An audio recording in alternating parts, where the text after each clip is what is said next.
Hey, welcome back to Rob's Garage Woodworking. Today, I'm going to show you how to organize these wrenches with a cheap Kaizen foam substitute. So you can get different kinds of foam for your toolbox. You can look it up under toolbox foam or under Kaizen foam. That's Kaizen, I believe it's spelled. So the wrench that I have here is the longer length gear wrench set. You can get different wrench sets from different companies.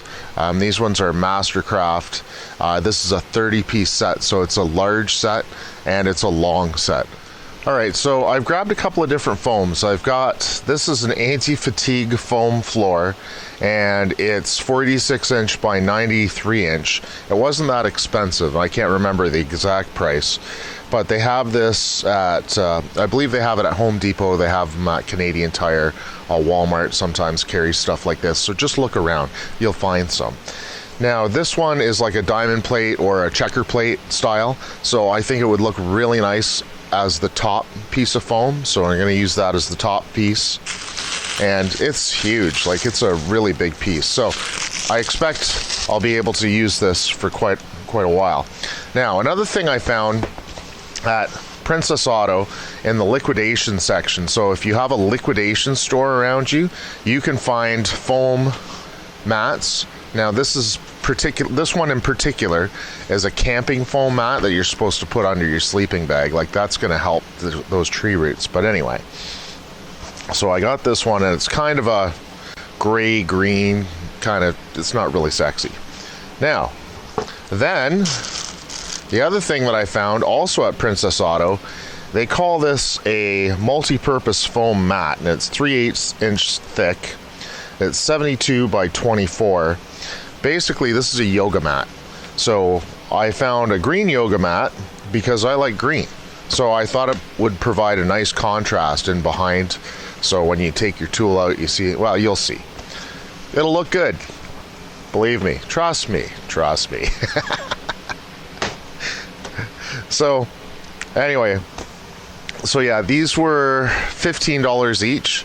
You could probably get them for less. This, once again, Canadian prices, right? So anyway, so yeah, I got a bunch of these. I thought they'd be really handy.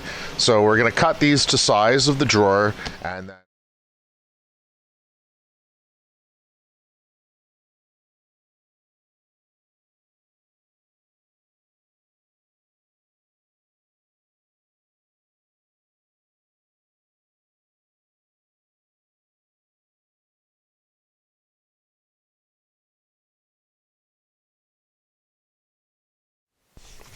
alright, so I've tried a couple of different types of glue, and I tried like the spray adhesive, and that didn't work to glue these together. And then I used PL Premium, and that didn't work to glue them together. The only thing that I found is this LePage wood glue. It's a polyurethane wood glue, and it says it bonds to virtually anything, and it's super strong, right? See that there. Anyway, so that, you got a little bit of squeeze out on the side, but overall it's stuck pretty good.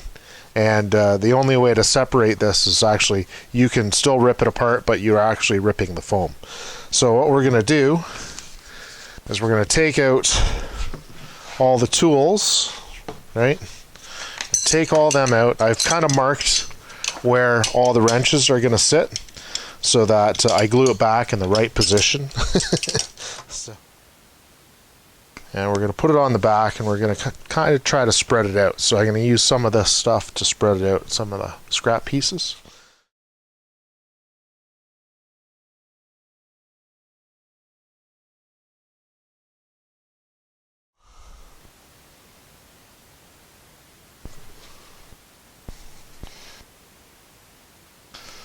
Okay, let's line everything up as much as possible.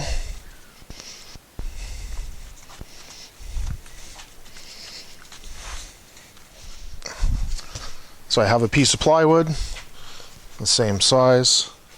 I put the plywood on and put some weights on it. I put a bunch of weights on it, and I'm going to let it sit for 24 hours. All right, so It's been 24 hours since I've glued the two pieces of foam together, and I've had the weight setting on this plywood for 24 hours just to keep hopefully even pressure on it so it would glue properly. So we're going to pull the weights off and we're going to have a look and see how we did. Alright, moment of truth. Uh-oh. Oh, goodness. Alright, so let's see what happened here. So this glue foamed up quite a bit. So there's all sorts of squeeze out. I'm not happy with that at all. I tried to really keep that thin around the edges, so I'm going to have to trim that back, see what we can do to clean that up. That's unfortunate. But the nice thing is, it looks like it stuck really good. Okay, so this is it. This is the finished product. I really love the way it looks. The only problem that I find with this is that you don't have a lot of tool density, so you don't have the same storage capacity when you do things this way. And if I had a smaller wrench set, like my wrenches go up to 1 1/8, so it's a fairly large wrench, and it's a gear wrench too, so they're a little bit heavier. So if I had a smaller wrench set, then this would be really great. This would be really suitable. But unfortunately, it's a little big for this application. This is a 46-inch Husky tool cabinet. So if I had a slightly larger one, it would probably be a little bit better. Anyway, but you know what? It looks pretty amazing. I'm not sure that this is my final way of organizing these. I'll probably try a bunch of different ways, but I really love the way this looks.